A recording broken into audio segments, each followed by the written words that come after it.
All right, let's see what she says about nice guys and see if it's true.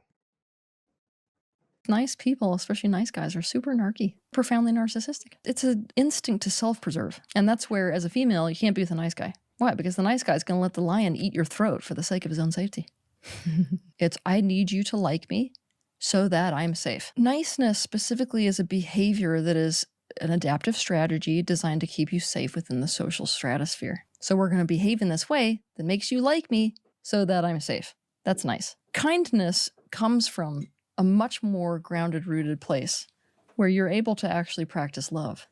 Love is to take the other as a part of the self, period, the end. It's not all this fancy other stuff that we like to make love mean, like, oh, positive focus and appreciation and whatever else, right? I want the person. It's really just as simple. I take you as a part of me. Now, if somebody is able to do that with someone, they are taking the other person's best interest as a part of their own. Now I'm able to act kind because what I'm able to do, it's not about you liking me. It's about me acting in your best interests.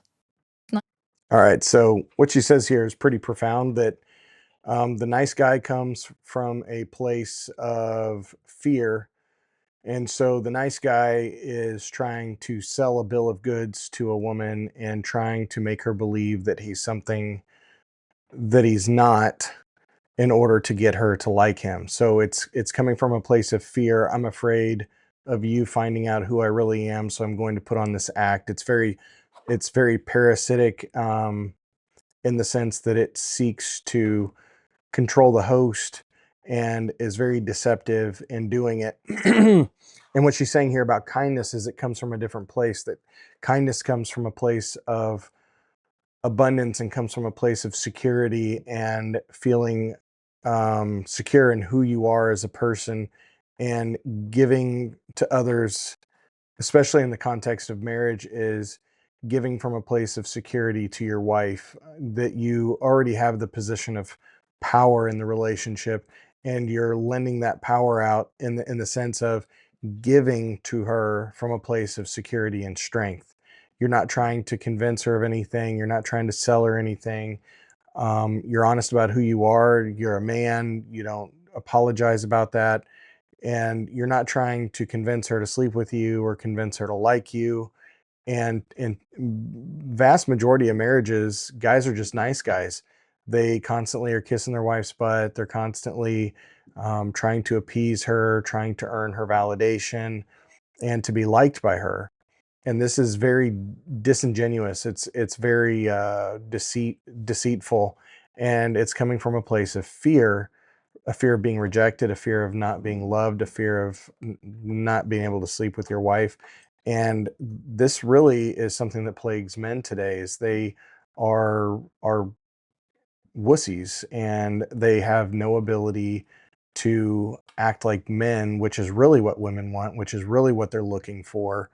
And men cannot function in that today. Men are too busy trying to sell themselves to a woman or to their wife as this really nice guy who will just do anything and everything for her. All the while, you're just going to end up divorced. Um, met a guy this week. I met a guy this week that had recently gotten divorced, and we talked for a few hours.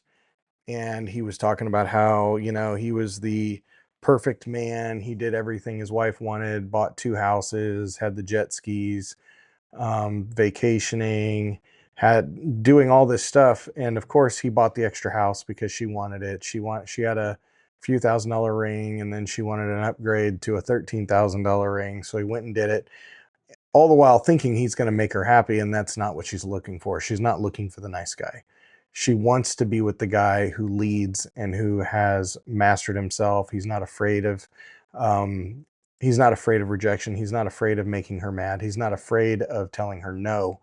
This is the man who does things his way. And that way is, again, you can be a man that has your own way, but at the end of the day, like, if you don't have something greater than yourself that you believe in, your morals, um, really the purpose in your life, you're just leading her astray. So the why behind what you do is always more important than the what itself. The why is extremely important. And you have to understand that, where are you leading your woman to? What are you leading her to?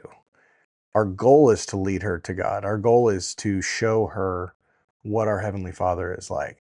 So again, we don't see nice guys in the Bible. You don't see this like guys being the nice guy. Guys are more rough and tumble. They're more, I mean, you look at David, Samson, you look at these guys, these aren't your Mr. Rogers, cardigan sweater wearing, loafer wearing, nice men walking around with a cup of coffee and a smile on their face. So kindness comes from a place of security. Niceness comes from a place of weakness and scarcity.